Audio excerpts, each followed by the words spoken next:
Good morning. Welcome to Shikshalay. Shikshalay में आप लोगों का स्वागत है। हम लोगों ने पार्ट 1, पार्ट 2 और पार्ट 3 में साइंस से रिलेटेड 50 महत्वपूर्ण प्रश्नों को देखा था, जो आने वाले एग्ज़ाम जैसे बीपीएससी, बीएसएससी, बिहार दरोगा, एसएससी, एनटीपीसी, ग्रुप डी जैसे एग्ज़ामों में काफ़ी कारगर हैं। हम लोग पार्ट 4 में साइंस के और 50 महत्वपूर्ण प्रश्नों को सॉल्व करेंगे। तो आइए आगे बढ़ते हैं और आज का सेशन को शुरू करते हैं।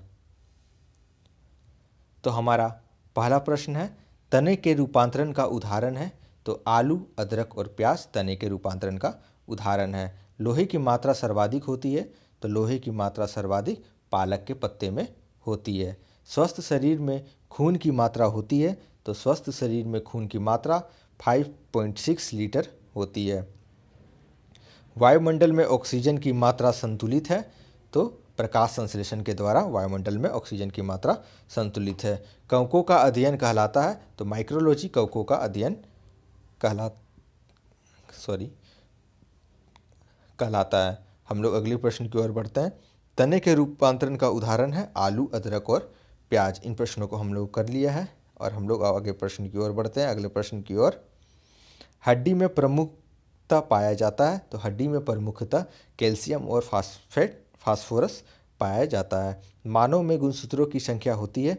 तो मानव में गुणसूत्रों की संख्या 46 होती है। अगर जोड़े में बात किया जाए तो 23 जोड़े मानव में गुणसूत्रों की संख्या होती है। रक्त कणिकाओं का निर्माण होता है। तो रक्त कणिकाओं का निर्माण अस्थि मज्जा में होती है। इंसुलिन शरीर में बनती है।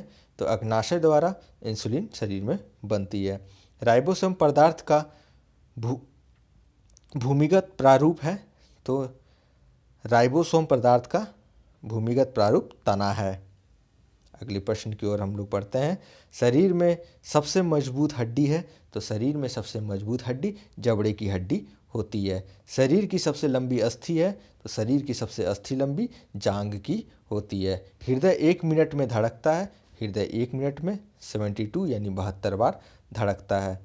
रक्त के अशुद्ध पदार्थों को अलग करता है। रक्त से अशुद्ध पदार्थों को किडनी अलग करता है। शरीर की सबसे बड़ी कोशिका होती है। तो शरीर की सबसे बड़ी कोशिका तंत्रिका तंत्र की कोशिका होती है। अगले प्रश्न की ओर हम लोग बढ़ते हैं। हाइड्रोफोबिया संबंधित है। तो हाइड्रोफोबिया कुत्तों के काटने से संबंधित है। वायरोलॉजी संबंधित है। वायरोलॉजी विषाणुओं के अध्ययन से संबंधित है। खून का थक्का नहीं जमता। तो खून का थक्का हीमोग्लोबिन रोग के कारण नहीं जमता है। ट्रेकोमा एवं ग्लूकोमा रोग संबंधित है। तो ट्रेकोमा और ग्लूकोमा रोग आँख के रोग से संबंधित है। प्लाज्मोडियम परजीवी है। प्लाज्मोडियम मलेरिया रोग का परजीवी है। हम लोग अगले प्रश्न की ओर बढ़ते हैं। पोजिट्रॉन किसका प्रतिकारक है। तो इलेक्ट्रॉन का पोजिट्रॉन प्रतिकारक है। जड़ों के रूपांतरण का उदाहरण है। तो जड़ों का रूपांतरण का उदाहरण मूली, गाजर और शकरकंद है। तनों के तारों के टिमटिमाने का कारण है। तो तारों का टिमटिमाने का कारण प्रकाश का अपवर्तन है। इंद्रधनुष बनता है। तो इंद्रधनुष सूर्य के ठीक विपरीत हीरा का चमकना तथा मृगमरीचिका बनने का कारण भी पूर्ण आंतरिक परिवर्तन है। पित्त उत्पन्न होता है। तो पित्त उत्पन्न यकृत में होता है। हम लोग अगले प्रश्न की ओर बढ़ते हैं। स्वस्थ मनुष्य का रक्तचाप कितना होता है। तो स्वस्थ मनुष्य का रक्तचाप 120/80 होती है। 120/80 होता है। समुद्र का जल नीला दिखाई देता है। तो समुद्र का जल नीला प्रकाश के प्रकीर्णन के द्वारा दिखाई देती है। वायु का बुलबुला जल में व्यवहार करता है। तो वायु का बुलबुला जल में एक अवतल लेंस की भांति कार्य करती है। चेचक के टीके का आविष्कारक किसने किया। तो चेचक के टीके का आविष्कारक एडवर्ड जेनर ने किया। विटामिन सी का सर्वोत्तम स्रोत है। तो विटामिन सी का सर्वोत्तम स्रोत आंवला में है। रक्त समूह में सर्वदाता और सर्वग्राही है।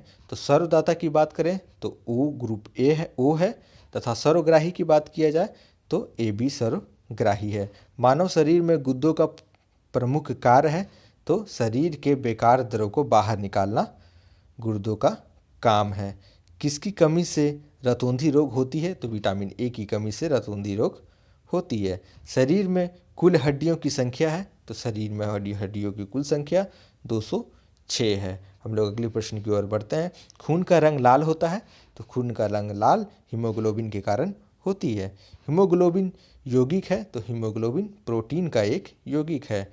लाल रक्त कणिकाओं का जीवन काल होता है, तो लाल रक्त कणिकाओं का जीवन काल 120 दिनों का होता है। रुधिर का थक्का जमने में सहायक है, तो विटामिन के थक्का जमने में सहायक होती है रुधिर का।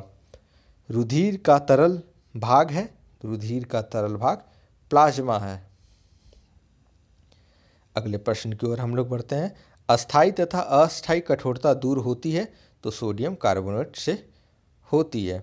जल में अस्थायी कठोरता का कारण है कैल्शियम तत्व और मैग्नीशियम सल्फेट का मिला होना होता है। कैमरा दूरबीन के लेंस, विद्युत बल्ब तथा धूप के चश्मे में प्रयोग होता है, तो फिलेंट कांच का इसमें उपयोग किया जाता है।